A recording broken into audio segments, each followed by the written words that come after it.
ಶಿವಮೊಗ್ಗದ ಖಾಸಗಿ ಶಾಲೆಯಲ್ಲಿ ದಲಿತ ಮಗುವಿನ ಮೇಲೆ ಹಲ್ಲೆ ಮಾಡಿ ಜಾತಿ ನಿಂದನೆ ಮಾಡಿ ದೌರ್ಜನ್ಯ ಮಾಡಿರೋ ಪ್ರಕರಣವನ್ನು ಮುಚ್ಚಿ ಹಾಕುವ ಪ್ರಯತ್ನ ನಡೆದಿದೆ ಅಂತ ಚಿತ್ರದುರ್ಗದ ಛಲವಾದಿ ಗುರುಪೀಠದ ಶ್ರೀ ಜಗದ್ಗುರು ಬಸವನಾಗಿದೇವ ಸ್ವಾಮೀಜಿ ಆರೋಪ ಮಾಡಿದ್ದಾರೆ. ಶಿವಮೊಗ್ಗದಲ್ಲಿ ಮಾಧ್ಯಮ ಪ್ರತಿನಿಧಿ ಜೊತೆ ಮಾತನಾಡಿದ ಅವರು, ತನಿಖೆ ಸರಿಯಾದ ದಿಕ್ಕಲ್ಲಿ ನಡೆದಿಲ್ಲ, ಆರೋಪಿಗಳಿಗೆ ಜಾಮೀನು ಮಂಜೂರು ಆಗಿದೆ, ಕರ್ತವ್ಯಲೋಪ ಎಸಗಲಾಗಿದೆ, ಪ್ರಕರಣ ಮುಚ್ಚು ಹಾಕುವ ಸಂಚು ನಡೆದಿದೆ, ಸಾಕ್ಷಿ ನಾಶ ಮಾಡುವ ಸಾಧ್ಯತೆ ಇದೆ ಅಂತ ಶ್ರೀಗಳು ದೂರಿದ್ದಾರೆ. ಒಂದು ಮಗು 5,000 ರೂಪಾಯಿ ಫೀಸ್ ಕಟ್ಟಿಲ್ಲ ಅಂಥೇಳಿ ಪರೀಕ್ಷೆಗೆ ಅವಕಾಶ ಮಾಡದೆ 3 ಪರೀಕ್ಷೆಗಳನ್ನು ತಪ್ಪಿಸಿರೋದ್ರ ಜೊತೆಗೆ ಅಟೆಂಡ್ ಮಾಡೋಕ್ಕೆ ಬಿಟ್ಟಿಲ್ಲ. ಹಾಗೆ ಹಿಂದೆ ತಪ್ಪು ಮಾಡಿದವರಿಗೆ ಶಿಕ್ಷೆಯನ್ನು ಯಾವ ಥರ ಕೊಡ್ತಾ ಇದ್ದರು, ಆ ಥರ ಈ ರಾಮಾಯಣ ಮಹಾಭಾರತದ ಕಾಲದಲ್ಲಿ ಈ ಮೂಗು ಕಿವಿ ಕತ್ತರಿಸೋದು ಯಾವ ಥರ ಇತ್ತು, ತಲೆ ಬೋಳ್ಸೋದು ಯಾವ ಥರ ಇತ್ತು, ಅದೇ ಥರ ಸಾವಿರಾರು ವರ್ಷ ಆದ್ರೂ ಇಲ್ಲಿ ನಮ್ಮ ಶಿವಮೊಗ್ಗ ಪ್ರಜ್ಞಾವಂತರ ನಾಡಲ್ಲಿ ನಡೆದಿರ್ತಕ್ಕಂಥದ್ದು ಭಾಳ ವಿಷಾದವಾದಂಥ ಸಂಗತಿ.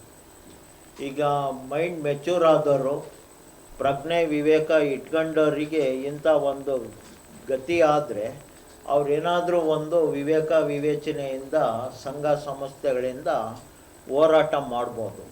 ಆದರೆ 3ನೇ ತರಗತಿಯ ಮಗು ಅದಕ್ಕೆ ಪ್ರಪಂಚ ಅನ್ನೋದೇನೋ ಗೊತ್ತಿಲ್ಲ, ಜಗತ್ತು ಅನ್ನೋದೇನೋ ಗೊತ್ತಿಲ್ಲ, ಅಪ್ಪ ಅಮ್ಮನ್ನ ನಂಬ್ಕೊಂಡು ವಿದ್ಯಾಭ್ಯಾಸ ಮಾಡೋಂಥ ಶಾಲೆ ಪ್ರಾಧ್ಯಾಪಕರು ಸಂಸ್ಥೆಯನ್ನು ನಂಬ್ಕೊಂಡು ಮುಗ್ಧವಾಗಿರ್ತಕ್ಕಂಥ ಮಗುವಿನ ಭವಿಷ್ಯ ವಿದ್ಯಾಭ್ಯಾಸ ಇವತ್ತು ಒಂದು ಹೊತ್ತಿನ ಊಟ ಕೆಟ್ಟೋದ್ರೆ ನೆಕ್ಸ್ಟ್ ಹೊತ್ತಿಗೆ ಸರಿ ಮಾಡ್ಕೊಂಡು ಉಣ್ಬೋದು. ಎಲ್ಗಾರ ಹೋಗ್ಬೇಕು ಅಂದರೆ ಒಂದು ಬಸ್ ಮಿಸ್ ಆಗಿದೆ ಅಂದರೆ ನೆಕ್ಸ್ಟ್ ಬಸ್ಸಿಗೆ ಹೋಗ್ಬೋದು. ಇವತ್ತು ಈ ಮಳೆ ಬೆಳೆಯಿಂದ ಒಂದು ಬೆಳೆನೇ ಹಾಳಾಗೋಗಿದೆ ಅಂದರೆ ನೆಕ್ಸ್ಟ್ ವರ್ಷದ ಬೆಳೆಯನ್ನಾದರೂ ನಾವು ಇಚ್ಛಾಶಕ್ತಿಯಿಂದ ತಗೋಬೋದು. ಅಂಥದ್ರಲ್ಲಿ ಮಕ್ಕಳ ಶಿಕ್ಷಣ ಭವಿಷ್ಯನೇ, ಅವರಿಗೆ ಮುಂದಿನ ಪೀಳಿಗೆಗೆ ಬೇಕಾಗಿರ್ತಕ್ಕಂಥ ಭವಿಷ್ಯನೇ ನಾಶ ಆದರೆ ಇಡೀ ಜೀವಮಾನ ಉಪಜೀವನ ಎಲ್ಲ ನಾಶ ಆಗತ್ತೆ ಅಂತಕ್ಕಂಥದ್ದು ನಮಗೆ ನಿಮಗೆ ಎಲ್ಲ ಗೊತ್ತಿರ್ತಕ್ಕಂಥ ಸಂಗತಿ. ಹಾಗೆ ಈ ಮಗುಗೆ ಈ ಥರ ಆಗಿದೆ ಅಂತ ಅಂದರೆ ನಾವು ನೀವು ಎಲ್ಲ ಪ್ರಜ್ಞಾವಂತ ಸಮಾಜದಲ್ಲಿ ಯಾವ ಸ್ಥಿತಿಯಲ್ಲಿ ಇದ್ದೀವಿ ನೋಡಿ. ನಾನು ಆ ವಿದ್ಯಾಸಂಸ್ಥೆಗೆ ದುಡ್ಡಿನ ವಿಷಯದಲ್ಲಿ ಎಂಟ್ರಿ ಆಗಲ್ಲ. ಒಂದು ಅಮಾಯಕ ಮಗುಗೆ, ಮುಗ್ಧ ಮಗುಗೆ, 3ನೇ ತರಗತಿಯ ಮಗುಗೆ ಅದಕ್ಕೆ ದುಡ್ಡು ಅಂದರೆ ಏನು ಅಂತ ಗೊತ್ತಿಲ್ಲ, ಫೀಸು ಅಂದರೆ ಏನು ಅನ್ನೋದು ಗೊತ್ತಿಲ್ಲ, ಅದನ್ನು ಯಾರು ಕೊಡ್ತಾರೆ ಅನ್ನೋದು ಗೊತ್ತಿಲ್ಲ, ಹೇಗೆ ಬರುತ್ತೆ ಅನ್ನೋದು ಗೊತ್ತಿಲ್ಲ.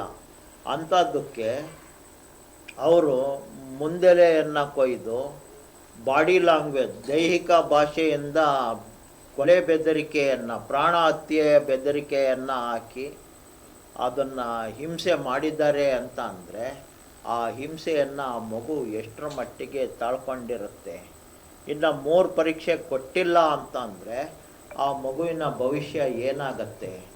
ಹಾಗಾಗಿ ನಾನು ನಿನ್ನೆ ಬಂದಾಗ ಜಿಲ್ಲಾಧಿಕಾರಿಗಳನ್ನ ಮತ್ತು ಜಿಲ್ಲಾ ರಕ್ಷಣಾಧಿಕಾರಿಗಳನ್ನ ಕೆಲವರನ್ನು ಎಲ್ಲರನ್ನೂ ನಾನು ಭೇಟಿ ಮಾಡಿದ್ದೀನಿ. ಅವರೆಲ್ಲರೂ ಕೂಡ ಇದ್ರ ಬಗ್ಗೆ ಏನು ಕಾನೂನು ಕ್ರಮ ಇದೆ ಅದನ್ನು ಜರುಗಿಸ್ಲಿಕ್ಕೆ ಪ್ರಾಮಾಣಿಕವಾದಂಥ ಪ್ರಯತ್ನ ಮಾಡಿರೋದು ನನಗೆ ಎಲ್ಲಿಲ್ಲದ ಒಂದು ಸಮಾಧಾನವನ್ನು ತಂದಿದೆ.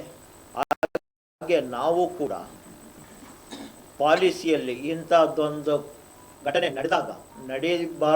ನಡೆದಾಗ ಕಾನೂನು ರೀತಿಯಲ್ಲಿ ಏನಿದೆ ಅದನ್ನು ನಾವು ಅಪೇಕ್ಷೆ ಪಟ್ಟು ನಡೆಸೋದಕ್ಕೆ, ನಾವು ಸಾಮಾಜಿಕ ನ್ಯಾಯವನ್ನು ಪಡೆಯೋದಕ್ಕೆ ಇಷ್ಟಪಟ್ಟಿದ್ದೇವೆ ವಿನಃ ಒಂದು ಸಮುದಾಯದ ಪೀಠಾಧಿಪತಿ ಬಂದು ಯಾವುದೇ ದೌರ್ಜನ್ಯಪೂರ್ಣವಾದಂಥ ವಿಚಾರ ಇಲ್ಲಿ ಇಲ್ಲ. ನಾವು ಇವತ್ತು ಪ್ರೆಸ್ ಮೀಟ್ ಮಾಡಿದ ಉದ್ದೇಶ ನಡಿಬಾರ್ದಂಥ ಒಂದು ದೌರ್ಜನ್ಯ ನಡೆದೋಗಿರೋದಕ್ಕೆ ವಿಷಾದವನ್ನು ವ್ಯಕ್ತಪಡಿಸಿ ಇನ್ನು ಮುಂದೆ ಇಂಥ ಘಟನೆ ನಡಿಬಾರ್ದು. ಶಿವಮೊಗ್ಗದಲ್ಲಿ ಅಷ್ಟೇ ಅಲ್ಲ, ಇಡೀ ರಾಜ್ಯದಲ್ಲಿ, ದೇಶದಲ್ಲಿ ಯಾವ